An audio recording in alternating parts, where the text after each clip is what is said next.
मेरठ में bar association के चुनाव शुरू हो चुके हैं। मेरे साथ इस समय औज महमूद जैदी हैं, संयुक्त सचिव पुस्तकालय के पद पर वो चुनाव लड़ रहे हैं। अधिवक्ताओं के लिए वो क्या सोचते हैं, जीते तो क्या हित में वो काम करेंगे, जानता हूं मैं औज महमूद जैदी जी से। जैदी, किस तरह का काम आप करने वाले हैं? चुनाव में आप उम्मीदवार हैं जी। क्या चीजें लेकर आप जा रहे हैं अधिवक्ताओं के बीच? मेरा कहना यह है कि अगर मैं ऊपर वाले की कृपा से मैं चुनाव जीत जाता हूं और जॉइंट सेक्रेटरी पुस्तकालय के पद पर सुशोभित होता हूं, तो सबसे मेरी पहली प्राथमिकता ये होगी कि मेरठ बार एसोसिएशन की लाइब्रेरी को वाईफाई से कनेक्टेड कराना, कंप्यूटर सहित कराना, पूरे तरीके से इंटरनेट से जुड़ा होना और एक सिस्टम प्रोवाइड कराना, प्रिंटर की व्यवस्था कराना, जिससे अधिवक्ता नवीनतम सुप्रीम कोर्ट की, हाई कोर्ट की, विभिन्न हाई कोर्ट की रूलिंग्स, साइटेशंस, अपडेट्स के बारे में जागरूक रहे। डिजिटल आप करने वाले हैं? Digital India. और इसके साथ साथ क्या करेंगे आप? डिजिटल लाइब्रेरी का मेरा सपना है कि मेरठ बार एसोसिएशन की लाइब्रेरी डिजिटल लाइब्रेरी हो। दूसरा कोई ऐसा काम जो आप जीतने के बाद करने वाले हो? जीतने के बाद मेरा सबसे पहली प्राथमिकता यही होगी। उसके अतिरिक्त जैसे हाई कोर्ट बेंच संघर्ष समिति, मेरठ हेड है हाई कोर्ट बेंच संघर्ष समिति का 22 जिलों की, उसके लिए जो भी आंदोलन अभी तक हुए हैं उनमें मैंने बढ़ चढ़कर हिस्सा लिया है अपनी बार के आह्वान पर।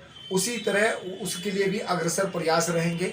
अच्छा, एक चीज बताइए, आप अधिवक्ता हैं, पुराने हो गए हैं आप जी। आप जब नए थे तो आपको भी वही दिक्कतें आई होंगी जी। जगह की दिक्कत, कई तरह की किताबों की दिक्कत, तो इन सब चीजों के लिए क्या करने वाले हैं आप?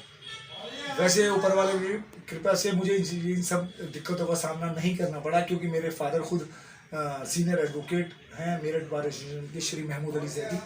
तो मुझे ये profession, chamber, library, personal library सब कुछ एक तरीके से विरासत में मिला। लेकिन अगर दूसरी विरासत में मिलता है तो हमारी जिम्मेदारियां और बढ़ जाती हैं। नए बच्चों के लिए मैं ये कहना चाहूँगा कि वो पहले अपने कॉन्सेप्ट क्लियर करें, बुक्स के कॉन्सेप्ट क्लियर करें। अब वो तभी कर सकते हैं जब वो लाइब्रेरी ज्वाइन करें और कॉन्सेप्ट क्लियर करने के साथ साथ प्रैक्टिस करें। मतलब आप चाह रहे हैं कि वो आए लाइब्रेरी में पढ़े और जो उनको जो है निःशुल्क सेवा कोशिश करेंगे। निःशुल्क सेवा, जैसे मान लीजिए अगर हो जाता है, जैसे जो बच्चे लॉ करने के बाद कई तरीके की लाइंस फ्यूचर के लिए खुल जाती है कि कुछ लोग पीसीसी की तैयारी के लिए जाते हैं, कुछ लोग वकालत के लिए आते हैं। तो कोर्ट मेनली वही लोग ज़्यादातर आते हैं जिन्हें अपना वकालत, जिन्हें फ्यूचर में पेशा ऑप्ट करना होता है। तो वो लॉ करने के बाद जैसे आते हैं तो वो लाइब्रेरी ज्वाइन करेंगे, उन्हें केस लॉस के बारे में पता चलेगा, नए नए अपडेट्स पता चलेंगे, अमेंडमेंट्स पता चलेंगे। और जब लाइब्रेरी डिजिटलाइज्ड होगी तो वो सब चीज़ें उनके लिए बहुत आसानी से उपलब्ध हो जाएंगी। अच्छा, हाईकोर्ट बेंच को लेकर देखा गया है कि वो अभी जो विशेष सचिव थे उन्होंने कैंसिल कर दिया प्रस्तावना अपनी, तो आगे कैसी लड़ाई लड़ने वाले हैं आप उसके लिए? क्योंकि ये आदेश जो आया है ये ऑनरेबल सुप्रीम कोर्ट का आदेश है और विभिन्न प्रदेशों में ये लागू है। और मुझे उम्मीद है कि कुछ समय बाद शायद ये उत्तर प्रदेश में भी लागू होगा, क्योंकि ये ऑनरेबल सुप्रीम कोर्ट का ऑर्डर है और इसे बिल्कुल टाला नहीं जा सकता। अच्छा, आप जिस पद पर हैं, जो चुनाव लड़ रहे हैं, उस पर अपना फाइट किससे मान रहे हैं आप ज़्यादातर?